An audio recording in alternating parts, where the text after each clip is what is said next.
Akkam jirtu kabajamtoota hordoftoota keenya paartii lammaffaa AutoCAD diizaayinii keenya walitti deemnee jira. Subscribe like gochuun eegala siinan jedhamu jajjabeessa. Amma AutoCAD keenya banannu har'a kan waliin ilaallu paartii lammaffaa keenyaatiin object tokko akkamitti akka hojjennudha 2Dtiin kan waliin ilaallu ta'an hordofa. Okay.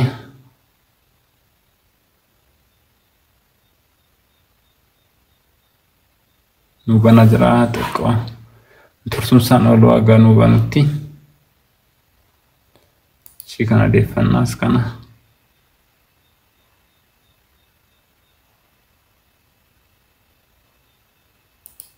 kanas kanaan isti dablata. Okay. Kuno bananee jirra jalqabarratti limit gochuun keenya akkuma beekamu limit gochuun dagatina limit 0,0 enter 100 enter godhanna. Kana faayila banachuu keessa hin dagatina. Faayilaan banadhee jira desktop irratti as kana dhumna new file 2D waan ta'eef sinitti jira jalqaba ACADWT kan jettu kanarratti 2Dtti nu jira open godhan akkanatti bananna. Kanaaf akkasitti banannee jirra. Amma kan nuti hojjennu har'aas kana kaawwadheen jira. Objectii kana hojjenna. Objectiin kun bakka kana haga kanaatti 45 centimeter kana gazet 90 centimeter lining keenya as kana kanatti 45 as kana kanatti 60 radiusun keenya jira. Radiusin ala jiru kun diametriitiin nu laatame akkuma ilaaltan 36 diametri inni keessa jiru immoo 24 diametriitiin nu laatame kun 20 diametri 20tiin nu laatame kana jiru. Kan irra keessaa kun as kana kan jiru 20 diametriidha. Kun 20 radiusiitiin nu laatame kun 96 diametriidha. Kun tangent goonee hojjennaa isa kana objectii guddaa kana circle guddaa as kana kan jiru. As kana kan jiru objectiin kun 40 diametriitiin nu laatameera. Kanaaf kun akkuma jirutti hojjenna. Kan akkasitti hojjenna jechuudhaan hordofaa. Kun 38 nu laatame. Amma gara antini keenya taasisnu jalqabarratti as kana diametri irra keewwanna. Diametri irra kanaaf as dhumne circle kaasna. Sababiinsa as kana finne circle ishee walakkaa kana kaafachuu qabna. Kanaaf circle kana tuqanne 0,0 jennee galla enter kazaas kana fudhachuu dandeenya. 0,0 erga jennee booda diametriin keenya meeqa nu laatame kan walakkaa jiru 28 nu laatame. Kanaaf kana as kana balleeffanne 28 enter kan ala jirtu meeqa nu laatame 38 nu laatame. Ammallee as dhumne kana centerii dhufna. Centerii dhumne 38 nu laatameera 38 enter. Kanaaf amma akkuma argitan kana inni keessa jiru 28 ala 38 diametriitiin nu laatameera. Kanaaf ammoo laayinii kaafannaa fakkeenya laayiniin keenya asii haga asitti 45 nu laatameera. Laayinii ishee kaafannaa sababiin isaas laayinii dhumne center irra kana 45 ishee kanas kana ortogonal irra ta'uu qabdi 45 millimetriidha enter. 45 kana irratti hundaa'e immoo circlein jira. Circlein as kana nu laatamee jira. Circlein kun jirti as kana jirti 20 diametrii fi 20 millimetriitiin 20 diametrii fi 20 radiusiitiin nu laatameera. Isaan kana hojjenna jechuudha. Kan keessa jiru 20 diametriitiinidha. Enter kana rajirmo kan ala jiru immoo 20 raadiyeesiitiinidha.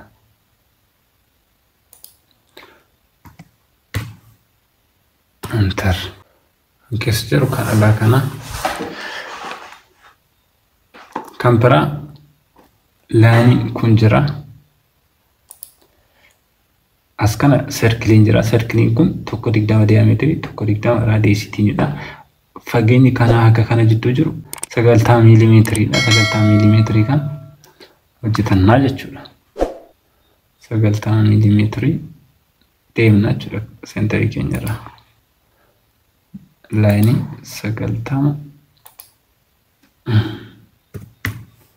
miilimeetirii waan ta'eef enter.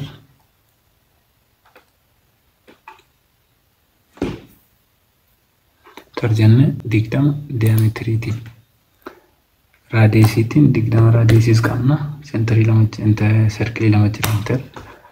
Ammoo diyameetiriitiinis 20 qabna jechuudha. 20 diyameetirii enter. Kan hojjetanne jirra amma serkiliin sadaffaa jira as kana. Kanas kana fidadhe. Serkiliin sadaffaa asirra jira. Serkilii meeqa jira jechuudha walii gala seenterii kana tokko lama sadiitu jira jechuudha. Inni sadaffaa meeqaanidha?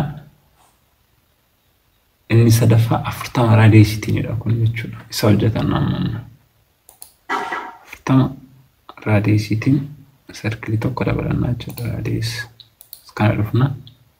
Kaza kana goone asirratti 40 diyameetirii tokko amnatti enter.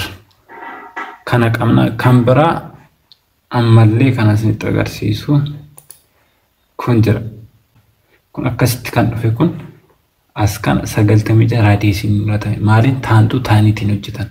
Kanaaf as keessa galle kan amma hojjetachuu taantuu taan raadiyeesii tunna. Kaza as dhufne enter godhanna. Jalqaba irratti kan nu ajaju fakkeenya as dhufne irra deebina taantuu taanii maannu gaafata specific point on object kan jedhu jira. Gaafa keenya maal fidaa tangent tan jedhu intergen as sin dhufna. Tangent intergen sana booda specific radius or circle meeqan nu laatame 90 jaatiin nu laatame. Fakkeenya isin agarsiisa. Ishiin kun 90 jaatiin nu laatame jechuudha. Amma sadeemne 90 jaalaannaa jechuudha. Enter. Kun akkanatti nu dhufe jechuudha.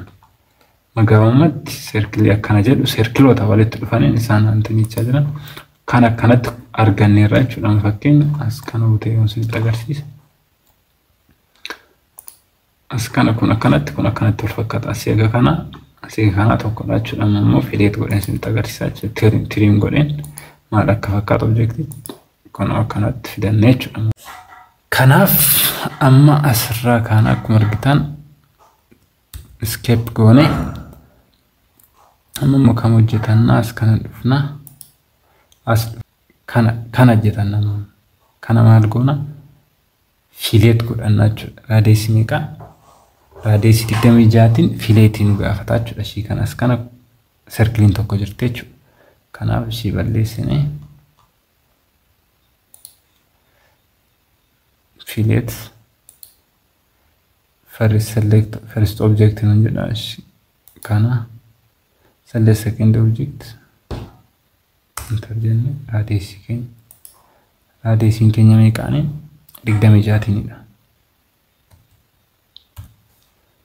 Enter second object jedha. Second objectin keenya kana bakka trim goone balleessu qofatu nuuf jechuudha. Kanaaf trim godhachuuf jalqaba as kana dhufna. Object akkana waan ta'eef ishii kan biraa ishiin kun trim taati, ishiin kunis trim taati. Kaza as kana laayinii tokko fidanna. Laayinii tokko as kana finne straight akkana ta'u akkana dhufne laayiniin akkana dhufu wayii jira. Straight kan dhufu wayii jira laayinii. Straight erga dhufee booda kun akkana dhufee amma ishii kana kaafanna jechuudha. Ishiin kun asii haga kanatti straight line hin jirti. masmar laayiniin kanaa fi laayiniin kana tokko laayinii kana agasitti laayinii wayii jirti xiqqoo dhuftee kanatti cuftu jechuudha. Kanaaf ishee kaafannaa jechuudha. Kanaaf gaamatti chiin akkas goonee tiriin godhannee ishee kana maal goona balleeffannaa jechuudha. Tiriin ishee kana balleessinaa jechuudha. Akkasumallee kunillee ni baddi. Kunillee ni bada. Kanallee balleeffannaa. Kunillee ni baddi. Isheen asirratti kunillee ni baddi. Kunillee ni bada. Kunillee ni bada. Ishee kana maal goona fileet godhannaa jechuudha. Meeqaan raadiyeesii 9. Raadiyeesii ishee kana raadiyeesiin kun 9 jechuudha. Ishee kana maal godhannaa fileet godhannaa jechuudha. Kanaaf as dhufnaa first object enter radius 9 ተቀና enter ከዛ second object kun akkuma argitan hojjetanne jechuudha. Ishee kana kan bira kanas la trim godhanne kun isheen kunis trimitiin baduu qabdi. Kan bira kunillee trimitiin baduu qaba.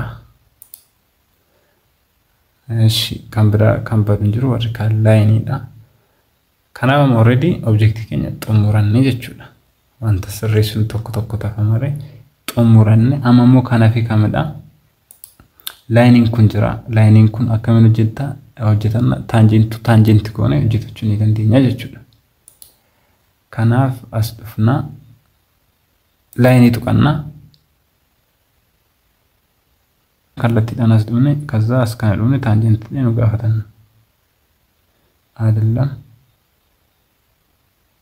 tangent okay. As kana dhufne tangent roon jedhu irratti tuqannaa jechuudha. Okay. Kaza escape goone trim goone laayinii ishee kana callisnee kaanee balleessinaa jechuudha. Qatta arganne jechuudha. Already amma hojjetanne irra kun akkuma ilaaltan objectiin keenya kana fakkaata. Tiriin kan koonutu jiru as keessa kan balleessinu jira. Already xumurree irra jechuun danda'ama garuu wantoonni sirratan tokko jiru. Isaanin sirreessine intanii godhannaa jechuudha.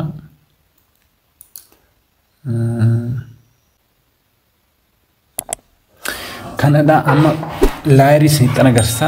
Laayirii akkuma dura jedhe laayinoota kana hunda nan balleessa amma warra dura jedhe tiriin godhen. Isaan kana nan balleessa, kanallee nan balleessa. Kanallee nan balleessa. Trim.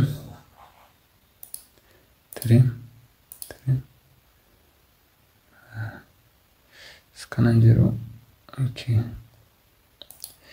Ifama trim. Kanarree ishee kana trim. Kanallee laayinii jiranatti fakkaata. As kana kan jiru trim. As kanallee laayinii jiranatti fakkaata trim.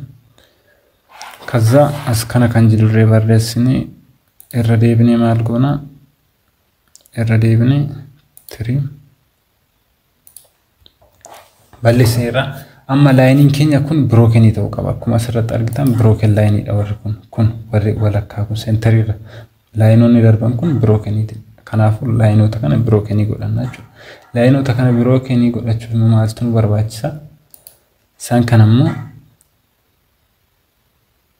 insert keessa seenne formaati keessa seenne laayiran jedhu jira. Laayirii keenya maal godhannaa? As kana dhufna. Laayirii as kana interface kan arganu fide laayirii tumne frontiga formaati gala formaati keessa laayirii erga galle booda laayirii keessatti immoo faayila tokko waan akka faayila laayirii bitanna maal jenne laayin jenne irraa kan bira continuity keessa galle maal ganna loadan jettu keessa galle loadi keessa galle center kan jettu loadi keessa galle center kan jettu dhufna jechuudha. Centerii dhufna. Center akkuma argitan broken line qaba kun. Kaza okay jenna. Okay erga jenne centerii keenya irraan keewwanna jechuudha. Kun continue waan jiru gara centerii irra keewwachuu qabna. Centerii keewwanne kaza okay jenna jechuudha. Kaza nu ishee kana deebisnee booda laayiriin keenya isa jira as jira. Laayirii keenya as keessa galle line jennee baafanneerra kuna. amma laayinii irra keenya laayinii irra keenya broken laayiniin keenya kelerii isaa jijjiirachuu kelerii isaa kan adda ta'e jiru kelerii isaa kanaaf kelerii laayinii keenya maal godhachuu qabna ishii kana godhanna kanuma godha ishii qo'a kelerii keenya laayinii keenya kana godhachuu dandeenya jechuudha kanaaf qaxxita as galla laayinii keenya ta'eera amma laayinii keenya gaafannaa jechuudha laayinii broken keenya ishiin kun agam dhufa agasii kana dhufte jechuudha akkuma argaa jirtan kana dhufne agasitti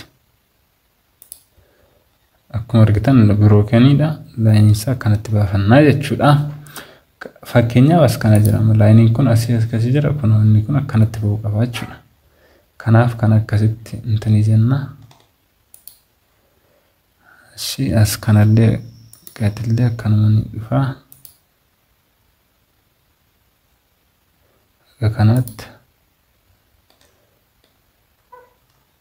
akkanas guddisu xiqqeessuuf immoo lift clickii walakkaa ishii kan jirtu gadi qabuutiin intani godhannaa jechuudha kana dhufnaa amma gas dhunne booda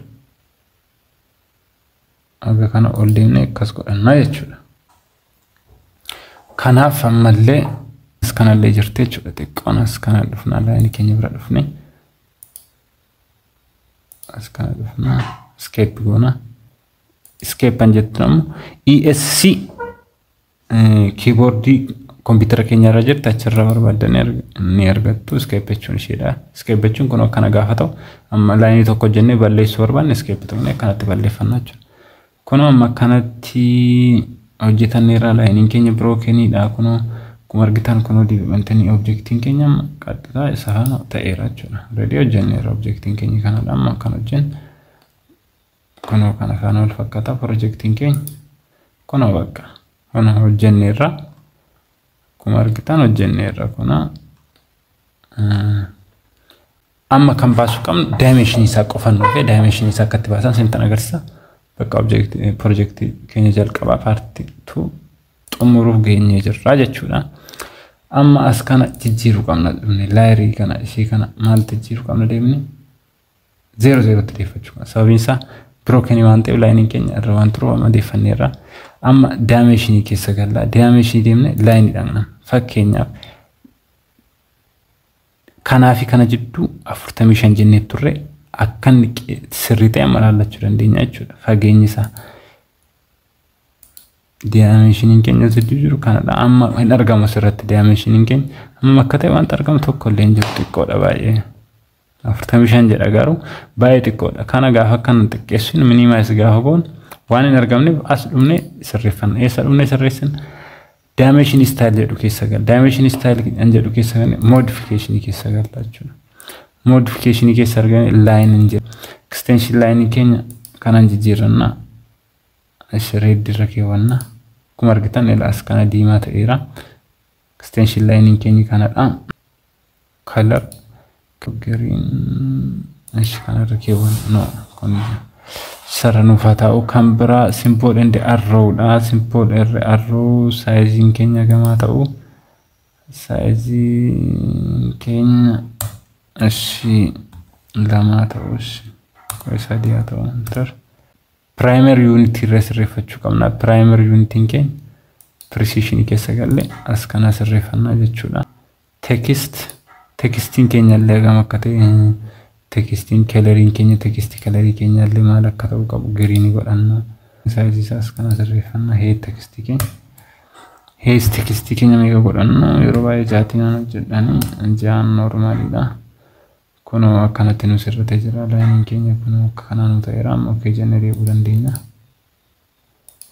kilo saya kuno 45 nu ta'e line kenya kuno text line kenya textin kenya kuno akkanatti arrow symbol kenya akkanatti nu sirrate jira kana amma dimension isa tokko tokko baafachuu qofaadha line kan bira as kana 90 meeqa jedheen ture as kana asii akka kanatti 90 jedheen ture inni illee akka sirriitti ilaalanna illee 90 dha kun akkuma ilaaltan kan bira line keenya kanaa fi kana bichaadha line kan nuti ilaalannu kan bira circleota keenya baafannaa jechuudha Circle ken diameter kan baafanne diameter as kanamma diameter kan hojjetanne kam kamidha kun diameter dha ture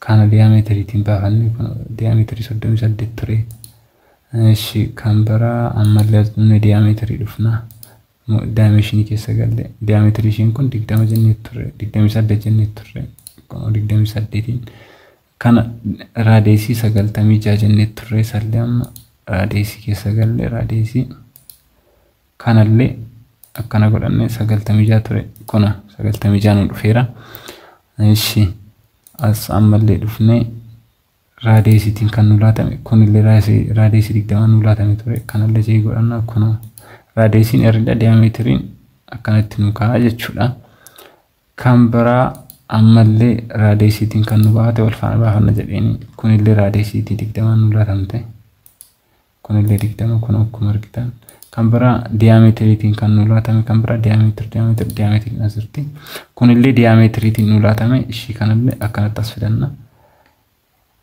already xumurre jira kun radius nu laatame ishii kanarree radius baafanna radius kun radius as kana nu laatame ture radius 40 nu laatame isheen kun diameter 20 dha ishee diameter takeewanna dimension as dunna radius diameter kunillee diameter 20 nu laatame already xumurre amma kan nuuf as kana jirti ishii kana meeqaan akka jenne diameter nu laatamte